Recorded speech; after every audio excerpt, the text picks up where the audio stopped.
¿Qué tal? Buenas tardes. Este video es sobre un tema muy relevante que es importante.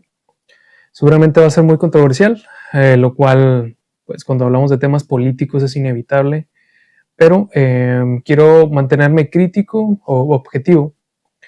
Así que antes que nada quiero aclarar, no estoy a favor de ningún partido político, no estoy ni siquiera a favor de la clase política.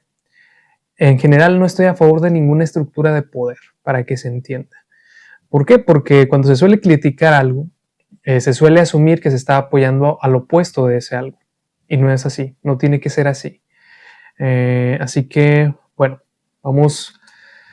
quiero ir directamente a la crítica. Es algo que se está hablando mucho, que es justamente la intervención de Estados Unidos o las declaraciones que ha hecho Trump sobre que es necesario hacer un ataque terrestre para, pues, capturar a los cárteles, ¿no? Acabar con el crimen organizado.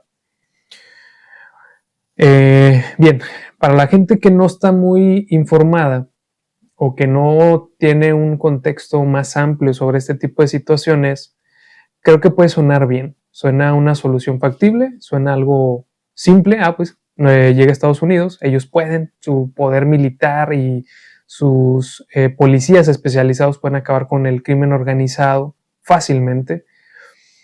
En teoría sí, o sea, se suena bonito, podría ser así de sencillo, pero las cosas no son tan simples como eso. Primero, Estados Unidos, Donald Trump específicamente, está diciendo que va a acabar con el crimen organizado, ¿no? Que es necesario. ¿Por qué? Porque México está contaminando a sus ciudadanos, a sus nativos americanos y a la gente de allá. Esto es una hipocresía, ¿no? Y esto Donald Trump obviamente no lo ignora. Simplemente es diplomacia y fachada y publicidad y propaganda política a través de los medios. En primer lugar, quiero que tú, quien sea que me esté escuchando, te grabes algo.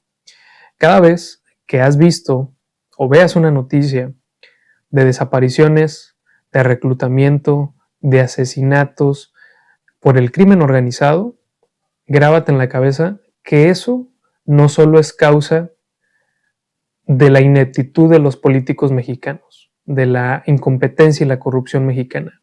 Eso se debe en gran parte también a Estados Unidos.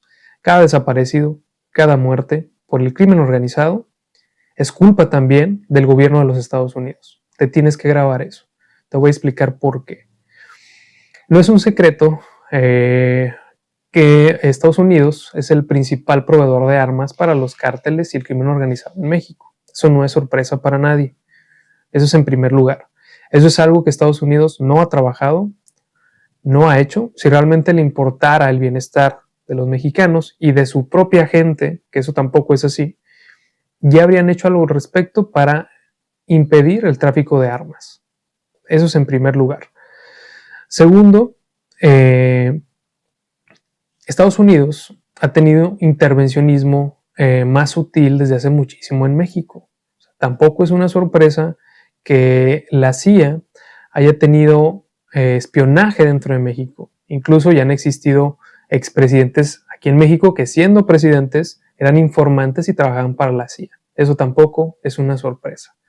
¿México era diferente antes? Pues no, ya había narcotráfico, ya había violencia, ya había desigualdad, ya había opresión. Lo único que cambian son las etiquetas ideológicas, la planificación económica. Ningún problema estructural se ha resuelto desde nunca. Entonces, Estados Unidos es copartícipe también de eso. En México no existe una soberanía real. Se habla mucho de la soberanía desde las mañaneras que hace la presidenta, pero no existe la soberanía mexicana. Siempre ha habido una sumisión ante Estados Unidos, siempre. ¿Por qué? Porque económicamente es más poderoso, tecnológicamente es más poderoso, ventajas tiene muchas. Vivimos bajo la ley del que tiene más ventaja, siempre. Antes era la ley del más fuerte, pero porque el más fuerte tenía más ventaja.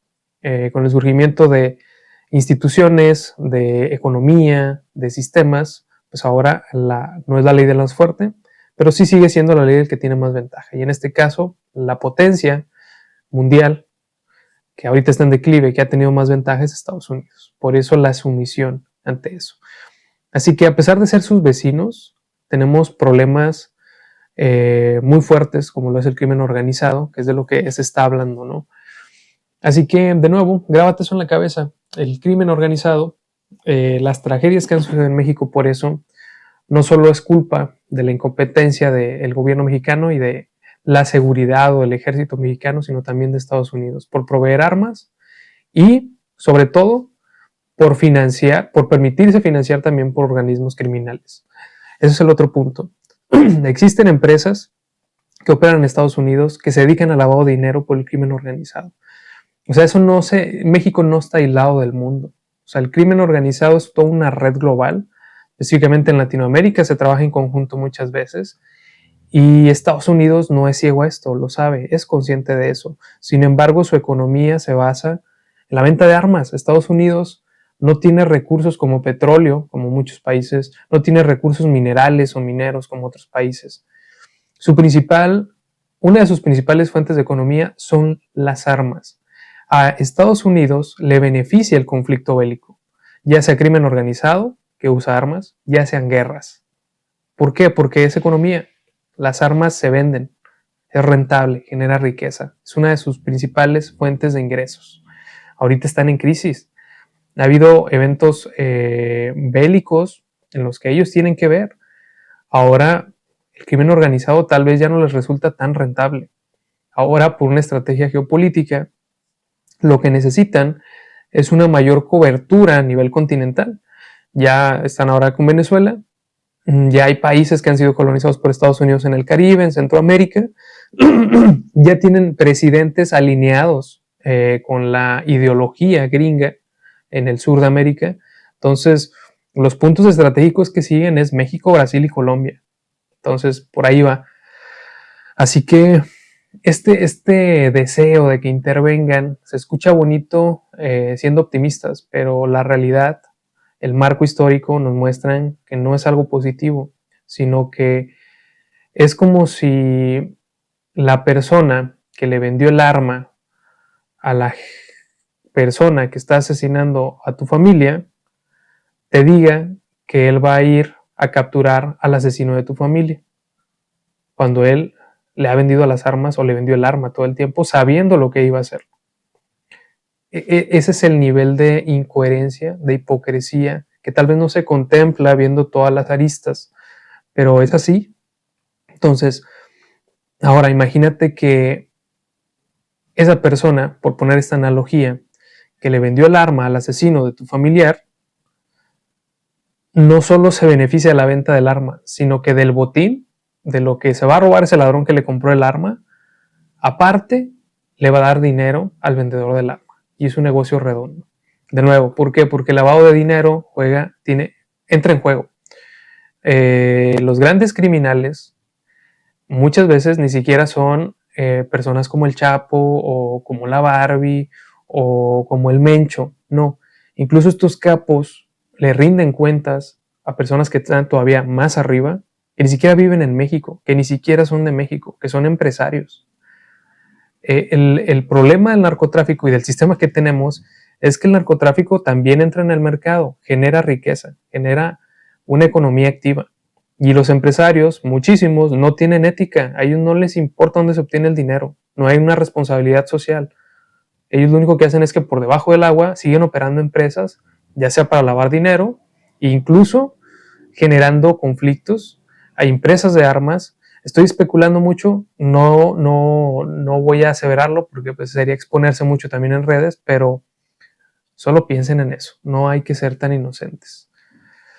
Así que tengo un boceto aquí porque son varios puntos, pero creo que son importantes. El primero es eso, ¿no? Hay que desmontar ese mito de la salvación, o sea, es meramente hipócrita.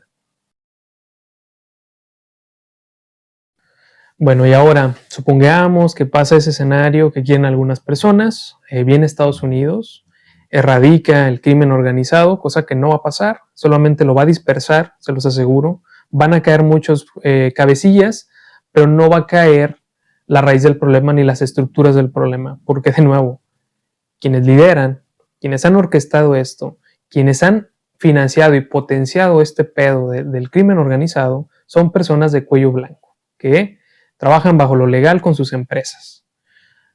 Seguramente en Estados Unidos y en otras partes del mundo de primer mundo. Ellos no van a caer, obviamente ellos no van a caer. Entonces van a caer unas cabecillas, van a caer los de abajo, esos capos como el Chapo, como el Mencho, no sé ni quiénes son ahorita, la verdad ni me interesa. Son títeres con más poder, pero pues esos pueden caer. Tal vez sí, supongamos que pasa. ¿Qué sigue? Pues que esto no es un favor, ¿verdad? No es bondad, no es caridad. Es estrategia geopolítica, creo que ya lo había mencionado. Es esta parte de tener dominio en la mayor parte de América para posicionarse bien, para ganar campo cultural, económico. ¿Qué pasa esto? O sea, ¿cuáles son las consecuencias de esto? O sea, imagínate tu escenario bonito que tú crees que va a pasar, que es el de ellos eliminaron el crimen organizado. Ojalá. ¿Qué va a pasar? Primero es la expansión de su mercado, la expropiación de recursos de aquí, de empresas de aquí. La desigualdad no se va a mover, no se va a erradicar. Dudo mucho que ellos vayan a luchar contra otro tipo de organismos criminales como la trata de blancas, que ese también es uno de los negocios multimillonarios que generan miles de millones, que es de las cosas más horribles, incluso más que los de las drogas. Te aseguro que Estados Unidos no va a acabar con eso. ¿Sabes por qué? Porque las mayores redes de pedofilia que existen surgen de ahí y están ahí. Así que ahora tal vez ya no tengamos un problema de narcotráfico. Sí lo vamos a seguir teniendo. Va a haber mucha drogadicción, pero tal vez ya no la violencia como la tenemos ahora, ¿no? En el mejor de los escenarios. Pero se van a expandir otras redes criminales de armas, de lo que acabo de mencionar. O sea, no estamos exentos a otras crisis morales, éticas y de violencia por el hecho de que ellos vengan, sino que cambie la administración. Esto es algo que ya se mencionó mucho con lo que acaba de surgir en Venezuela. Esa es una. La otra es que ganan campo geográfico, seguramente por una lucha no solo ideológica, sino de poder, de posicionarse bien contra pues, lo que más rechazan todo el tiempo, que es lo rojo, que es Rusia, que es China. Y lo otro es el riesgo de la autonomía. Si bien ya mencioné que no tenemos una soberanía verdadera, lo que sí tenemos son raíces y tenemos mucha cultura y tenemos muchas cosas que nos hacen amar al país. Nuestro mayor defecto son la gente que nos gobierna y es la clase política y la corrupción que habita mucho en nosotros, en los mexicanos, pero hay algo muy bonito que es la cultura y la diversidad.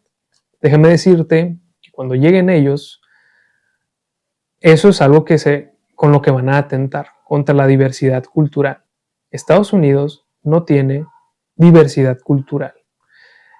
No lo digo como insulto, no lo digo como, sí, o sea, para dañar su moral.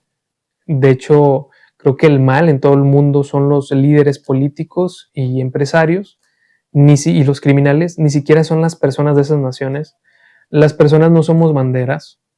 Cada vez que vemos banderitas de países, etiquetamos a toda su gente que vive en ese país, en esa bandera, y en sus políticos, y eso es lo más alejado de la realidad y es lo peor que podemos hacer.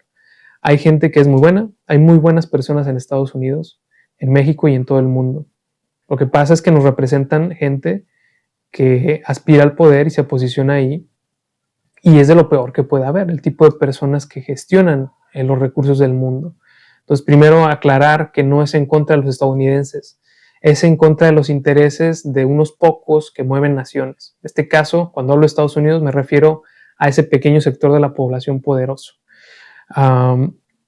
Aclarando esto, les decía que atenta contra la diversidad cultural. Aquí en México hay gente que resiste y que ha hecho cosas muy sorprendentes para cuidarse entre ellos, justo ante estas crisis de violencia como lo es el crimen organizado. Comunidades en Michoacán, las autodefensas de Michoacán, pequeños pueblos que aún se gestionan ahí, que tienen su propia seguridad, que tienen su propia comunidad, que se rigen bajo sus propias reglas de valores. El movimiento ELZN, los zapatistas en Chiapas también. O sea, todo esto es muy probable que se vaya a perder. O sea, van a atentar contra esta diversidad cultural, contra estas revoluciones de resistencia que se mantienen vigentes, y hay mucho más. O sea, si de por sí los mexicanos ya marginamos mucho a las personas del sur, donde hay mayor diversidad cultural de historia de nuestro país, ahora con Estados Unidos eso se va a extinguir.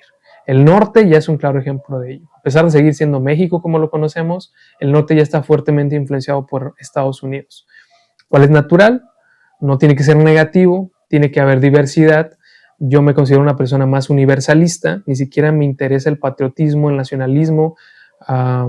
Creo más en que todos tenemos valor por el simple hecho de ser humanos.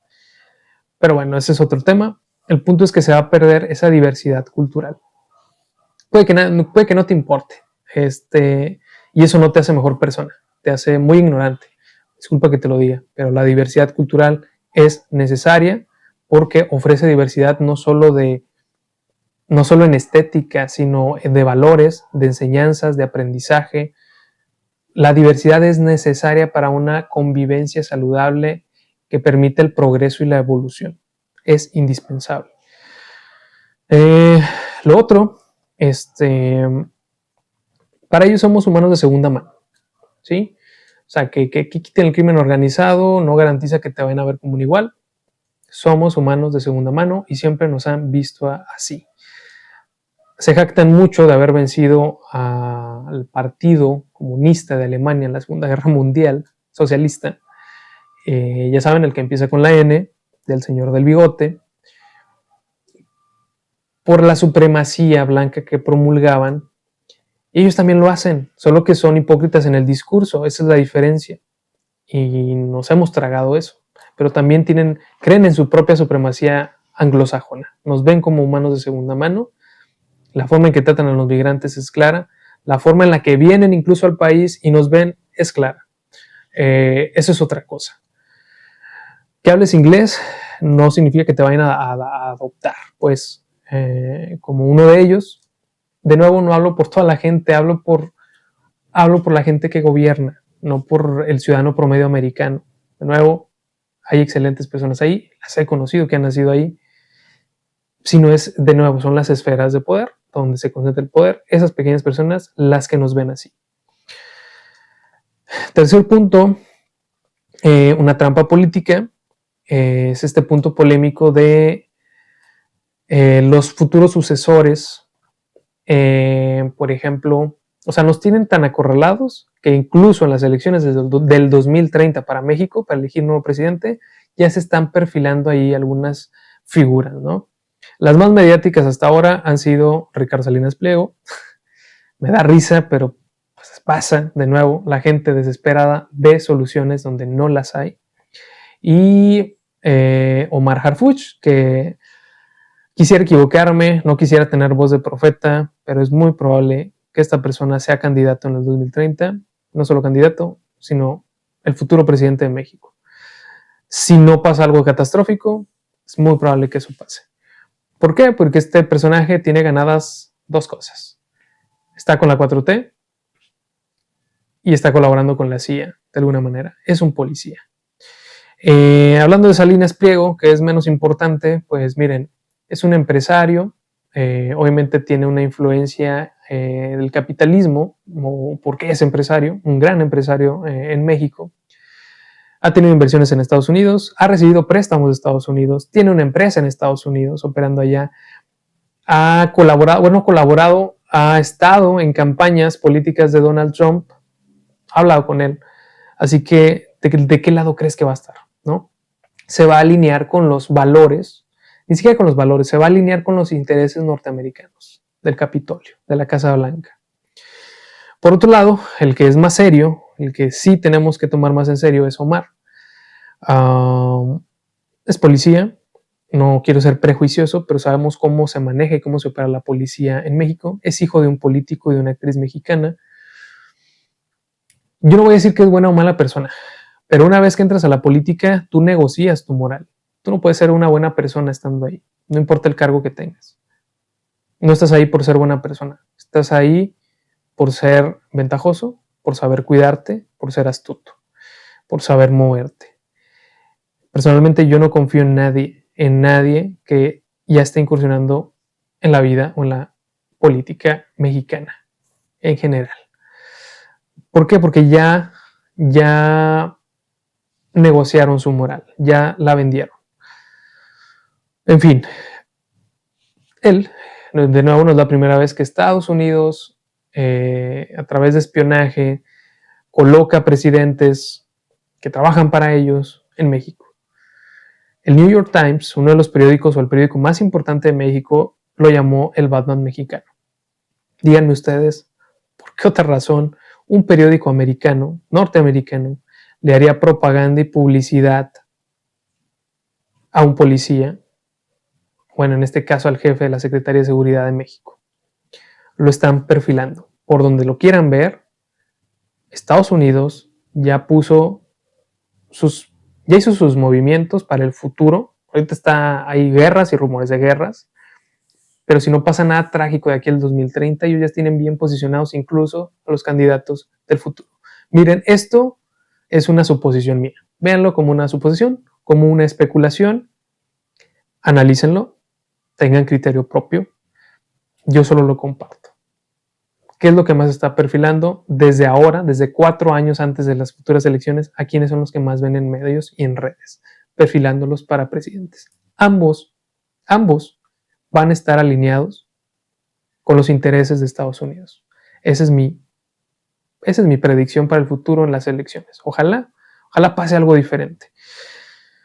Así de atrapados nos tienen, así de orquestado, así de planificado está cómo está México sometido y a subordinación de Estados Unidos. ¿Qué pasó? Que ahorita hay un hilito, una cuerda a punto de romperse que es lo que ha estado resistiendo los intereses de Estados Unidos y que no se ha alineado con lo que quiere, que es pues todo esto de la Cuarta Transformación, que un partido de izquierda con tendencias socialistas, lo cual tampoco apoyo eso. Yo no creo en estructuras de poder, ya lo mencioné. Sin embargo, se resiste a los alineamientos de Estados Unidos.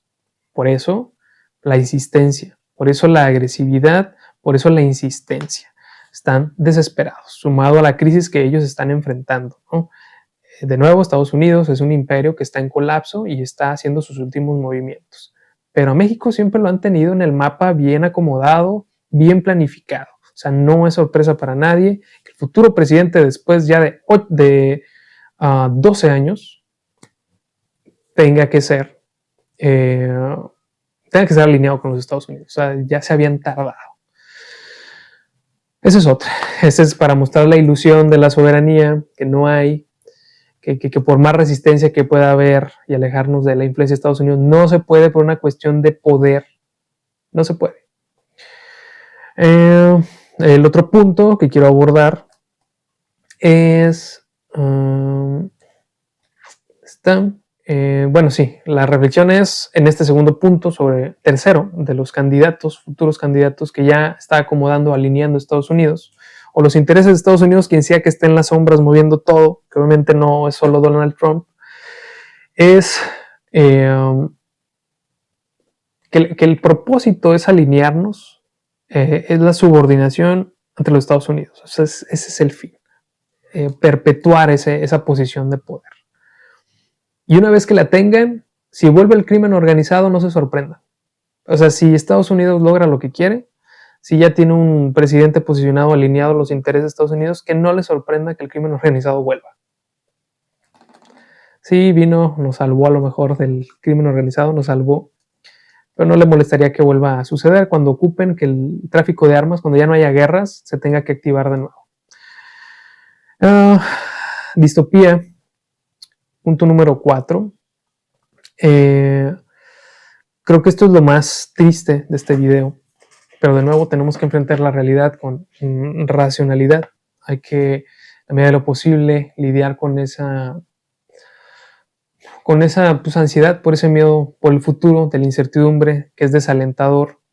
Pero no podemos hacerlo ignorando, ¿no? Viviendo en la fantasía o ignorándolo. Tenemos que ser conscientes de ello. Y no es para meterte más preocupaciones, ¿no? Simplemente sigue tu vida, sigue bueno, al final hablo de eso. El cuarto punto es que suponiendo que sí, Estados Unidos cumple sus planes, vamos a hacer una colonia más, y si nos dan chance, pues vamos a ser un país otra vez alineado bajo los intereses de Estados Unidos, sometido, que en cualquier momento puede volver al narcotráfico y la culpa no va a ser de Estados Unidos, va a ser de nosotros. ¿Sí? Ellos ya nos rescataron, si ocurrió otra vez fue nuestra culpa.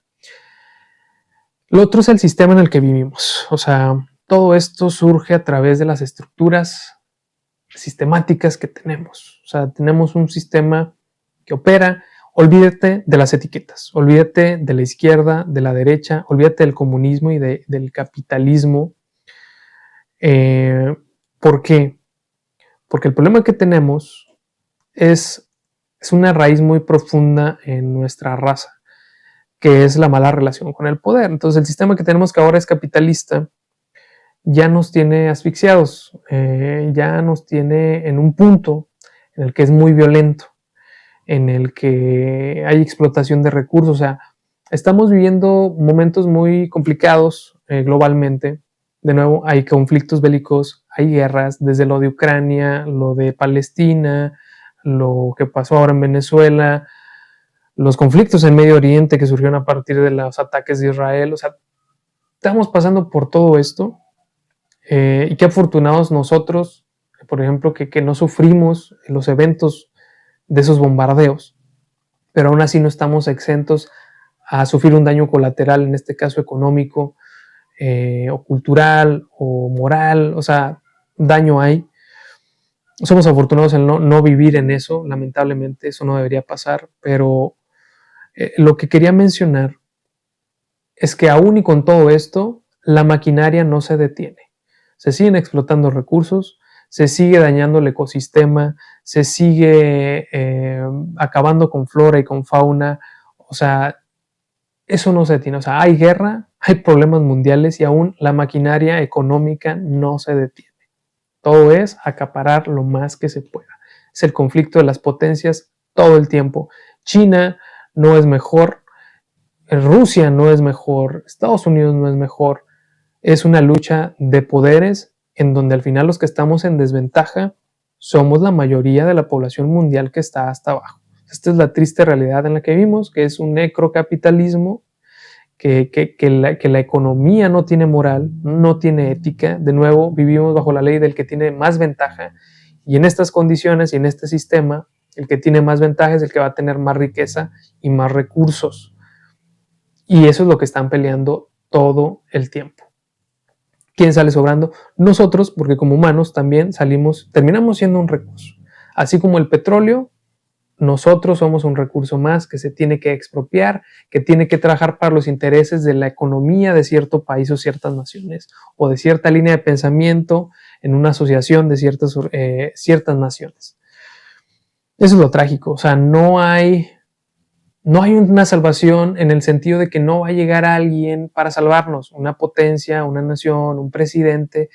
No, tenemos que quitarnos eso de la cabeza, porque por eso se perpetúan los mismos problemas, por seguir creyéndole a esas personas. ¿Qué podemos hacer? Si te quieres resignar, yo lo respetaría. O sea, el panorama no está chido. No soy partidario de eso. Prefiero que trabajemos más con la aceptación, porque aceptar algo nos permite ya ver, ¿cómo se dice? Gestionado esas emociones, haber pasado por un proceso de aceptación, donde decimos, ok, esta es la realidad, esto es lo que es, puedo seguir. O sea, la aceptación nos habla de poder seguir adelante a pesar de aceptar una realidad que no puedo cambiar. La resignación es rendirse, es tirar la toalla, es decir, ya no puedo más, o sea, no me importa, no actuar ante las circunstancias. Entonces, creo que es bueno aceptar la realidad primero. Entiendo que la gente se resigne viendo el panorama más amplio, pero pues resistencia, ¿no? Ahí sí, está muy de moda el estoicismo, aplica el estoicismo en estos momentos, quien pueda, pero no solo es eso, hay que cuidar nuestros vínculos humanos, o sea, todo aquello que vemos mal en el mundo no debemos replicarlo. Creo que esa es una de las mayores enseñanzas que nos muestra esto. Si no nos gusta nuestra realidad, no repliquemos esta realidad que no nos gusta. Si crees que no hay compasión, si crees que la avaricia en el mundo es un problema que genera todos estos problemas, no seas avaro, sé compasivo, sé comprensivo, sé tolerante, sé desinteresado al apoyar, no seas ventajoso. O sea, la mayor resistencia es luchar contra la normalidad del mundo. Eso es lo que sí podemos hacer desde acá abajo. Transformación cultural. Esto es una opinión personal. Este es mi campo, el de reflexionar, el de contemplar, comprender las condiciones del humano, pero hay personas que tienen soluciones más materiales, las cuales yo no soy tan experto, pero que no van a funcionar si no existe esto primero. O sea, ¿qué sistema económico y social no termina colapsando? Por lo mismo, por una mala relación con el poder. Entonces también es una lucha cultural, una resistencia de valores. No quiere decir buenos contra malos, sino porque el bien y el mal incluso tienen connotaciones distintas, es perspectiva, es cultural el bien y el mal. No se trata de eso, se trata de valores humanos esenciales por nuestra propia supervivencia y coexistencia en armonía. No me quiero centrar en eso, solamente quiero dejar esto claro, que dentro de todo esto que es tan complicado, asimilar esta realidad tan dura, pues aún estamos aquí vivos, con techo, con comida, algunos, no todos, lamentablemente, la mayoría no lo tiene. Resistencia a través de contradecir al mundo.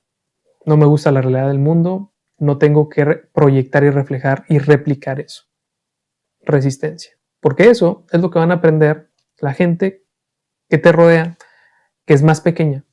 Pueden ser tus hijos, pueden ser tus sobrinos, pueden ser tus alumnos. Resistencia cultural contra la normalidad de lo que está mal en el mundo. Pero bueno, por último, no menos importante, lo mejor que podría pasar, o sea, ¿qué es lo mejor que podría pasar para que no pase este caso hipotético en el que sigue el crimen organizado o tenga que intervenir Estados Unidos? Los dos escenarios son malos. ¿Qué es lo mejor que podría pasar a partir de todos estos conflictos a nivel continente? Y ahora en México es que lleguen a un acuerdo diplomático equilibrado. Es decir, sí, vamos a pactar, vamos a acabar con el crimen organizado en serio. Ocupamos la tecnología y la capacidad militar de Estados Unidos y ustedes se liberan del problema de las drogas y nosotros de la matanza que hay todo el tiempo aquí en México en diferentes estados. Pero un pacto justo, en donde no se tenga que subordinar México a Estados Unidos como siempre y cederle paso y deberle un favor eternamente a Estados Unidos. O sea, una diplomacia estratégica, en este caso de parte de México, en el que mantenga su posición, donde no se tenga que subordinar y trabajen en conjunto.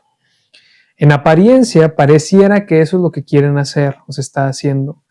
Pero de nuevo, Estados Unidos no hace nada por caridad, ninguna nación lo hace.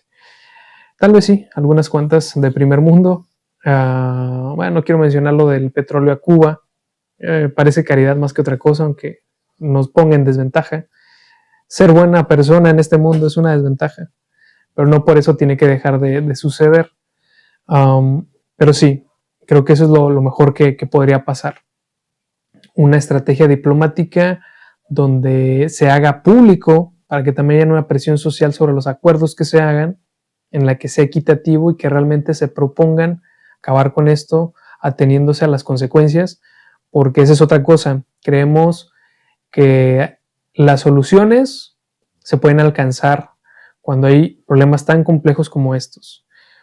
No solo aquí en México, sino en el mundo. A veces no hay soluciones. A veces tenemos que elegir ciertas crisis. Y hasta ahí se necesita inteligencia y racionalizar bien. ¿Qué tipo de crisis queremos tener? ¿Cuál crisis vamos a decidir? En este caso queremos la crisis de la eterna subordinación de Estados Unidos, pero ahora más. Queremos la crisis de seguir batallando con el crimen organizado. Queremos la crisis de intentar pactar algo justo con Estados Unidos en donde estemos en desventaja y arriesgarnos.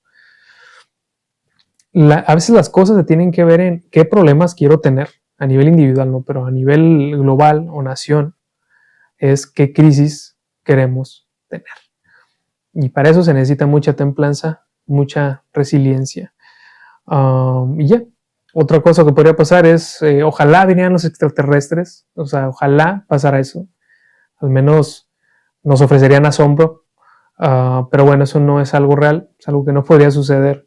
Así que esperemos que se resuelva de manera diplomática y se luche contra el crimen organizado en serio y de manera contundente con el menor daño colateral posible sin que perdamos la poca soberanía que nos queda como nación y autonomía, sin cederle nada a Estados Unidos, más que tal vez algún pago por los servicios. Listo. Pago una deuda con ellos, económica, por sus servicios militares y tecnológicos, y nada más. Pero bueno, hasta aquí el video, fue algo largo, pero me parece un tema importante. Esto, la mayor parte es opinión, obviamente. Yo no pretendo imponer mis razonamientos o aseverar que son verdades, solamente muchas son especulaciones, muchos son análisis personales, es opinión, sí basado en un marco histórico de cómo se ha manejado la geopolítica de alguna manera, cómo ha sido la intervención de Estados Unidos a lo largo del tiempo, pero que nos ayude a reflexionar. Esa es mi intención. Fomentar un poco el pensamiento crítico, ser reflexivos, no polarizar, solidarizarnos como personas, porque de nuevo no son buenos contra malos, no somos los mexicanos contra los gringos. Hay una lucha donde lo que debemos hacer es reivindicar el poder y empoderarnos para que ese poder no se concentre en esos núcleos o en esas cúpulas de poder. Llámense multinacionales, empresas multinacionales, llámale élite conspiranoica, élite masónica del mundo, llámale presidentes del mundo. Es evidente que hay un problema con el poder y es que se está absorbiendo y nos desempodera a la mayoría del mundo. Entonces nuestra crítica, nuestra responsabilidad, nuestra lucha debe ser empoderarnos y con el poder que tengamos, ser responsables y no replicar los males y la norma del mundo. Hasta aquí es todo. Gracias si te quedaste hasta el final. Tengas un excelente fin de semana.